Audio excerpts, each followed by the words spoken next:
Փաստացի Հայաստանի բոլոր քաղաքական բևեռները ընդունել են եկեղեցու բարենորոգման օրակարգի գերակայությունը։ Ֆեյսբուքյան իր էջում գրառման արձանագրել է քաղաքացիական պայմանագիր կուսակցության վարչության փոխնախագահ պատգամավոր Վահագն Ալեքսանյանը նկատելով. ընդդիմադիր մամուլն ու գործիչները 9 եպիսկոպոսների երեկվա հայտարարությունից հետո միաբերան խոսում են, որ եպիսկոպոսաց դասում խնդիր կա։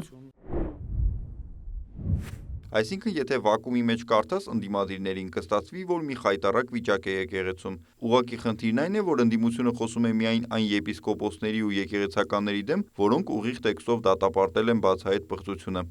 Հիշեցնեմ, 9 եպիսկոպոսներ երեք հայտարարություն էին տարածել արձանագրելով. իրենց համար տարակուսելի է, որ Արշակ եպիսկոպոսի մասնակցությամբ տեսանյութը, որի իսկությունը քննչական կոմիտեն հաստատել է, Գարեգին II-ը փորձում է կոծկել, դրանով դառնալով սրբապղծության հովանավոր։ Նրանցից 8-ն ավելի ուշ նաև վարչապետի հետ էին հանդիպել։ Ալեքսանյանը հարց է բարձրացրել, թե ինչու նույն ընդդիմությունը, որը 2 օր առաջ հայտարարում էր եկեղեցին իր ներսում պիտի խնդիրները լուծի, այժմ երբ եպիսկոպոսները փորձում են դա անել, միջամտում է նրանց ներքին գործերին։ Բահարգելի ընդդիմադիրներ, այս ամբողջ ընթացքում ասում եք եկեղեցում խնդիր չկա։ Հիմա 10 եպիսկոպոսներին խայտառակ մեղադրանքներ եք հնչեցնում։ Բա ինչու էիք դրա մասին լռում մինչև այն պահը, երբ վերջիններս խոսեցին բացահայտ պղծության դեմ։ Այսինքն հաշտ էիք այդ ամենի հետ։ Չէ, առանց հարցականի, դուք ձեր ասած ամեն ինչի հետ հաշտ էիք ու կշարունակեիք հաշտ մնալ, եթե եպիսկոպոսները բացահայտ պղծության դեմ չխոսեին։ Պատգամավորը շեշտել է, նույնիսկ այս կոնտեքստում ողջունում է եկեղեցու բարենորոգման օրակարգին ընդդիմության միանալը։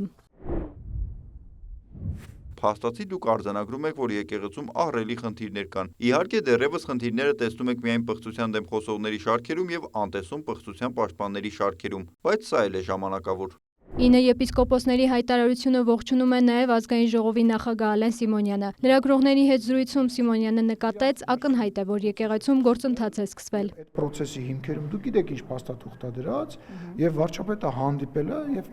իրանց հետ քննարկել է այդ process-ը եւ իր գոհունակությունն է հայտնել, որ process-ը սկսել։ Թե հիմա այդ process-ի վերջում այդ սենյակի մեջ կմնա մի հոգի, 10 հոգի, 5 հոգի կավելանա, թե բոլորը կմնան, դա ժամանակի եւ գործընթացների հարց է։ Սիմոնյանը ընդգծեց, ակնհայտ է, որ Գարեգին II-ն ուխտադրուժ է։ Հարցադրմանը, թե ըստ մամուլի 9 եպիսկոպոսների մեջ էլ կա կուսակրոնության ուխտը խախտած հոգևորական, արդյոք ճիշտ է մեկ կուսակրոնով մյուսի մեղքը մաքրել, ԱԺ նախագահը պատասխանեց։ Նախ ով ասեց, որ մենք հավաքել ենք ու ով ասեց, որ մեկի մեղքով մենք մյուսը մաքրում ենք։ Այսինքն ուզում եք ասեք, որ մեկի համար այդ ուխտադրուժը ներելի է մեր ընկալմամբ, մեկի համար տենց չի, չէ, տենց չի։ Մեր համար դա ներելի չի։ Հայտարարվել է, որ գործող կաթողիկոսը Կտրիչ Ներսիսյանը խախտել է իր ուխտը, այսինքն ունի երեխա, հրապարակվել է համացանցում լրագրողները հրապարակել են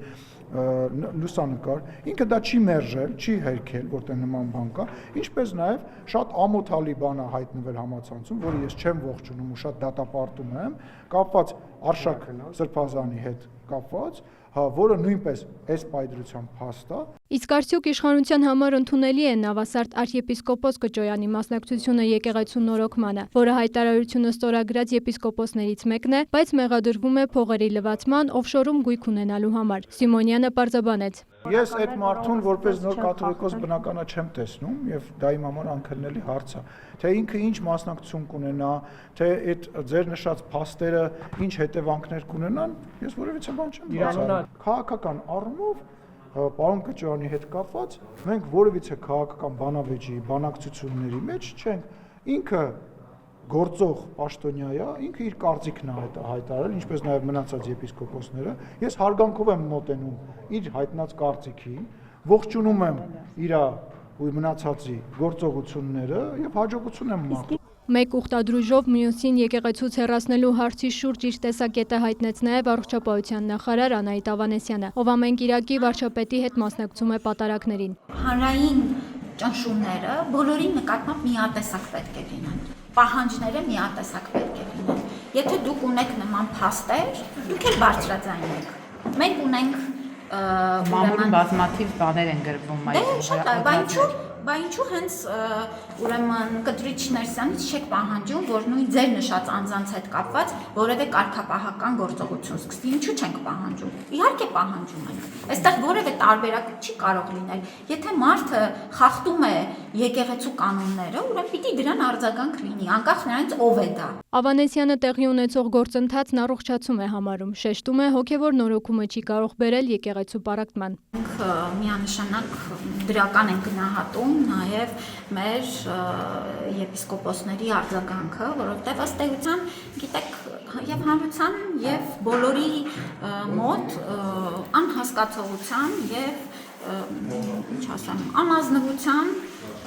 եւ սրբապղծության այդ նստվածքը չի կարող վերանալ, մինչև որ հստակ դրան արձագանք ու պատասխան չլինի։ Եվ եկեղեցու հիմքերը խարխլող նման արատավոր երևույթներն են, որ վնասում են եկեղեցուն։ Իդեպ, եպիսկոպոսների ստորագրությամբ հրապարակված հայտարարության համար Մայրաթորն այսօր Գերագույն հոգևոր խորհրդի Հայաստանաբնակ անդամների ժողով էր հրավիրել, որը չի կայացել 3 արքեպիսկոպոսների եւ 2 եպիսկոպոսների բացակայության պատճառով։ Այնուամենայնիվ արձանագրվել է, որ եկեղեցականները պետք է վերադառնան կանոնական դաշտ, իրենց մտահոգություններն արծածելով եկեղեցու բարձրագույն ժողովական մարմիններում եւ չխաթարեն եկեղեցու միաբանությունը։ Մերի Խաչատրյան, Հովհաննես Քյոսեյան, լուրեր։